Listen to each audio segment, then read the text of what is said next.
Good morning, this is Dave Worden, and today I have a tip for you that may prevent problems in the future.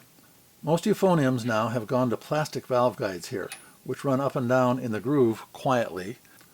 Well, that's very nice, but of course plastic can be broken more easily than metal. The plastic in use today is quite strong and should not break, however some people manage to do so. What I'm finding is when I take the valve out to oil it, and I think I've talked about this before, I need to put it back and feel the spring under the valve.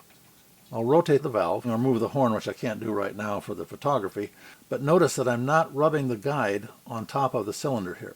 I'm keeping it above the cylinder while I'm spinning it. Once it comes in contact with the cylinder, use very light pressure, just enough to turn it and feel where the groove is. Even if you're way off when you first put it down, you turn it with light pressure and you'll find the groove, and then tighten the cap down. If you do this, it should prevent breakage.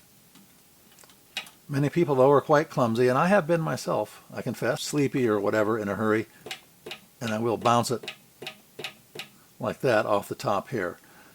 In time, that could either break this off, which I have seen recently, or something I ran across in the past, and online now in the present, some people have found their valves start to stick.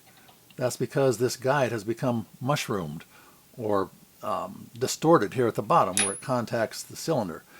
If you pound it repeatedly, of course it will tend to spread out and become wider on the bottom and won't fit in the groove and won't slide smoothly up and down.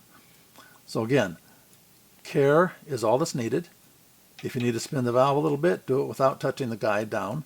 Once you get down, light contact until you find the groove, and then secure everything. That tip should help you get the most out of the valve guides on your horn. They should last a very long time before needing replacement, and when you do need to replace them, it should be simply because they've worn in a normal way. That is, from moving up and down inside the groove, they've gotten a little bit narrower. The sides have worn down some, and they're a little bit too loose. Then it's time to replace them. You should never have to replace them because they break.